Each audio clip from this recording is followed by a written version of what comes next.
niña Betsy Chávez llegó a Lima, proveniente de Tacna, para cumplir con este pedido de prisión de 18 meses de prisión preventiva. Ahí vemos cuando llega a la sede del Poder Judicial, acompañada de un fuerte contingente, ¿no? De al menos 20 policías. Pasó por el control de identidad, una audiencia que estuvo liderada por el juez Juan Carlos Checley. En todo momento se le vio tranquila, llegó enmarrocada con una especie de manta o bufanda para que no se viera. Lo cierto es que luego, para dar su manifestación en el control de identidad, sí le retiraron las esposas. Cuando baja del vehículo se le ve hasta sonriente. Algunos consideran desafiante, bueno, eso se puede interpretar, pero vemos que ya se encuentra entonces en la sede del Poder Judicial, participando en este control de audiencia. Hasta el momento tenemos información que continúa allí. Y no sabemos en las próximas horas si va a ser trasladada a algún penal, pero a cuál todavía no tenemos la certeza. Se especula que puede ser el anexo de Chorrillos de mujeres, el penal anexo Santa Mónica. Puede ser una de las opciones, pero es algo que tenemos que verificar en las próximas horas. Recordemos que ella quería cumplir la prisión preventiva en Tacna porque indicaba que tenía su arraigo en la ciudad, pero este pedido no fue aceptado por el juez Juan Carlos Checley. Justamente para analizar este tema ya estamos vía Zoom conectados con el abogado penalista, el señor Julio Rodríguez. Muy buenas tardes, gracias por estar en comunicación con nosotros. Buenas tardes, Eli, un placer estar con usted. Muchas gracias. Queremos saber más de la figura de los delitos que se le imputan a Betsy Chávez. Hablamos de rebelión y también de otros delitos relacionados con el fallido golpe de Estado del pasado 7 de diciembre de Pedro Castillo. Lo escuchaba dando algunas entrevistas a usted, indicando que podría pasar hasta 20 años en la cárcel. Así es. En el caso del delito de rebelión, efectivamente es un delito que es grave. La pena para este delito como mínimo es 10 y puede llegar a 20 años de privación de libertad. Adicionalmente, la Fiscalía ha propuesto la posibilidad de imputarle conspiración para la rebelión, previsto en el 349 del Código Penal, y ahí la pena de este delito pues acaba siendo reducida respecto a la mitad en el extremo mínimo y máximo. La pena sería de 5 a 10 en todo caso. Creo yo personalmente que estamos ante los elementos claros de una rebelión y por ende le correspondía una pena que podría oscilar, si es que se hace el proceso de individualización como lo ha hecho la Fiscalía, en una pena que podría oscilar entre los 10 y los 13 años de privación de libertad. Y como usted comprenderá, por ese quantum de pena, necesariamente esta es efectiva. ¿Cuáles son los elementos que ha tomado el Poder Judicial para que Betsy Chávez venga a Lima a cumplir con esta prisión preventiva? ¿Había riesgo de fuga? Se supo que realmente aquel día del golpe de Estado ella quería dirigirse a la Embajada de México en búsqueda de asilo. No ha brindado los elementos de investigación, ya sea celulares, computadoras, para entender más qué ocurrió aquel día. ¿Cuál es su interpretación de los hechos? Mire usted, hay que separarlo por etapas. Primer gran momento, el pedido que hace la Fiscalía y que es objeto de valoración por el juez de instrucción de la Corte Suprema de la República. Esta valoración para el juez significaba que no había suficientes elementos para poder establecer prisión preventiva, pero solo tomando en cuenta el peligro de fuga y el peligro de entorpecimiento. El juez entendió que habían elementos de sobra para vincularla a ella como presunta autora del delito.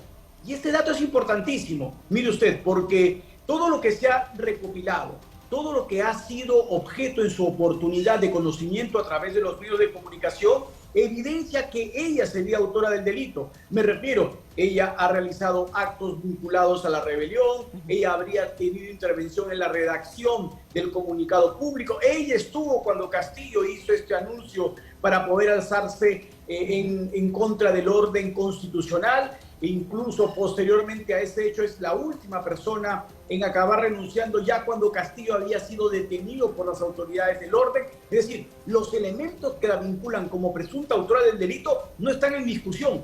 Tanto no están, Eli, mire usted, que el abogado de la defensa respecto a ese extremo no apeló, razón por la cual posteriormente el vocal supremo, el profesor San Martín Castro, estableció claramente que no tenía que discutir los elementos que la colocaban a ella como autora del delito, porque ni siquiera los había apelado, los habían aceptado. Es que hay evidencias, hay videos, ¿no?, de la participación de ella aquel día del golpe de Estado. Ahora, en cuanto a la figura de la defensa, porque también se hablaba de la posibilidad de presentar un recurso de habeas corpus, ¿podría ser factible? A ver, el habeas corpus solo es posible, y hay que ser bien claro, cuando se vulneran derechos fundamentales y ligados, conectados a la libertad. Vulneración del debido proceso, en un caso de un pedido de prisión preventiva, restricción al derecho de defensa, restricción a presentar elementos de prueba, todo lo que abarca el debido proceso. Pero ojo, el habeas corpus no es tercera instancia. Y acá se está claramente ante una audiencia que celebró el doctor Checli, respetando todos los derechos fundamentales, que fue de criterio de no darle prisión preventiva, y una segunda audiencia de apelación celebrada bajo la presidencia del magistrado supremo San Martín Castro, que de manera también acertada permitió ejercer la defensa sin ningún tipo de restricción, pero él sí tomó en cuenta que no solo en el caso de Betsy Chávez había peligro de fuga, como usted lo acaba de mencionar, también peligro de entorpecimiento de la actividad de prueba. Razón por la cual el habeas corpus, creo yo, está condenado al fracaso absoluto. No podría prosperar. Y en cuanto a lo que acaba de mencionar, que ella no haya querido colaborar con las investigaciones, se habla de un celular que no tenía información, luego que entregó otro, que en sus computadoras también se había borrado todo. ¿Eso puede perjudicar más su situación legal? Complica su situación procesal, porque es lo que ha valorado la Corte Suprema para poder darle prisión preventiva. Eso se llama perturbación procesal. Lo que está haciendo ella son actos que buscan obstaculizar el acopio de elementos de prueba que el Ministerio Público realiza en esta etapa. Y lo otro que usted mencionó, que es evidentemente grosero. No puede ella tratar de justificar que se estaba dirigiendo a su despacho por una ruta que nada tenía que ver con acercarse a su despacho como congresista. Era claro el objetivo de acercarse a la Embajada de México en San Isidro, y por lo tanto el magistrado supremo San Martín Castro, como ponente de esta resolución, es bien claro, eso evidencia el peligro de fuga. En el caso de ella no se necesitaban los dos peligros, pero están presentes, bastaba uno u otro, pero es contundente lo que dice la Suprema, que se configuran todos los presupuestos para que ella esté detenida. Finalmente, doctor Rodríguez, hay que recordar que ella contrató a una persona muy cercana, a la que se le vio inclusive en un video besando, y la contrataron en el Estado. ¿Eso es otro delito, es otro proceso aparte? Correcto, Eli, y esto va a complicar al final toda su situación procesal, porque esto puede estar ligado a un acto de tráfico de influencias, a actos vinculados a colusión desleal, es decir, su situación se convierte en una situación extremadamente grave, porque no estamos hablando de un particular, estamos hablando de una persona que ostentaba una doble condición pública, no solo la de congresista, sino además la de primer ministro de Estado. Por lo tanto, ella tenía un deber privilegiado para proteger el correcto funcionamiento de la administración pública. Y lejos de hacer eso, destinó trámites para contratar indebidamente a estas personas. Creo yo que su situación a largo plazo va a ser extremadamente grave, y como lo dije hace un momento, delitos que en su oportunidad, como es el caso de la colusión desleal, puede no tener ningún tipo de beneficio y tendrá que cumplir pena íntegra. Doctor Julio Rodríguez, muchas gracias por su análisis de la situación legal de Betsy Chávez. Preocupante lo que pueda... Preocupante no, en realidad... da tristeza, porque ocupar un cargo de tanta responsabilidad, de tanta envergadura para realizar este tipo de actos, deja muy mal parado al gobierno que imperó en aquella época.